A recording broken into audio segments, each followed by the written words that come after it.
Hi, thanks for stopping by PosterCentral.com's video blog. I'm Pete Howard, a lifelong Dylan fan, and I've got a Dylan piece that is just so sweet. I'm so excited about, and I think you'll find it lives up to that advanced billing. This is simply Dylan's earliest known concert piece, and by concert piece we mean what poster, handbill, flyer.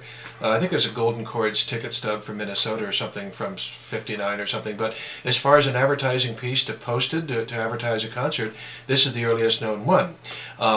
And what's really wonderful about this, I'm so lucky to have this as a collector, is that Bob Dylan once owned this himself, which I'll get to in a little bit.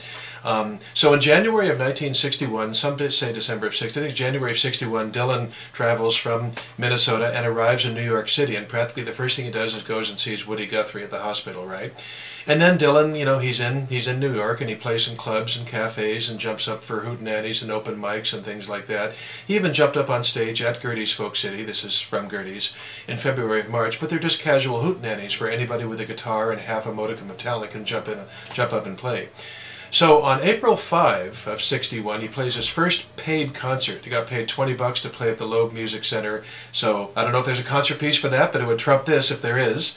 But that was April 5. Meanwhile, April 4 through 10, John Lee Hooker's playing at Gerde's Folk City.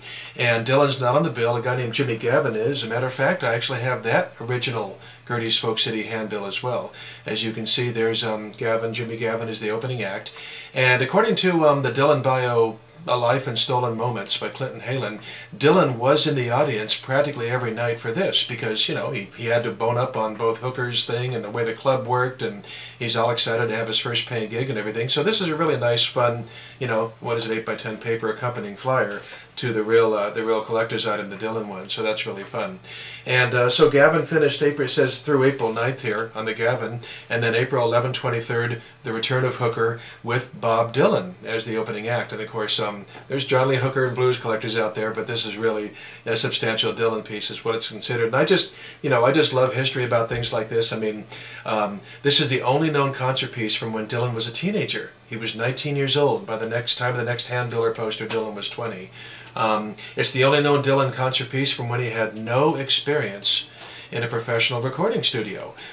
His first waxing was playing harmonica for Harry Belafonte's Midnight Special, and that happened 2 months after this, so that's really wild.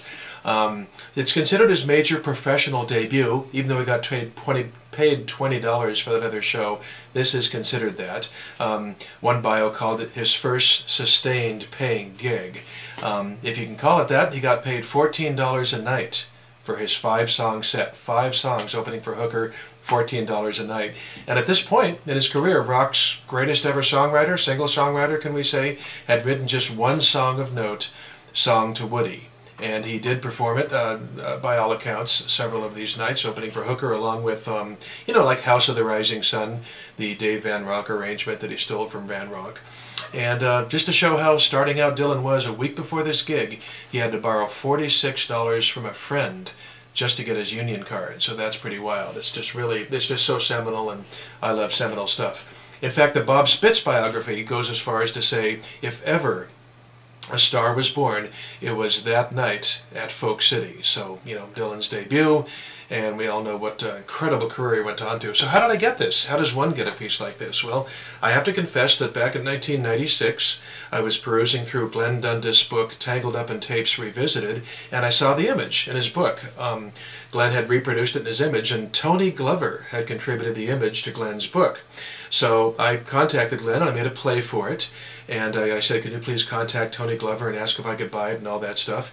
And I had no idea at the point, but it turns out Tony had lent the image because he had the handbill, because Bob Dylan had mailed this to Tony Glover in 1961. That's just wild.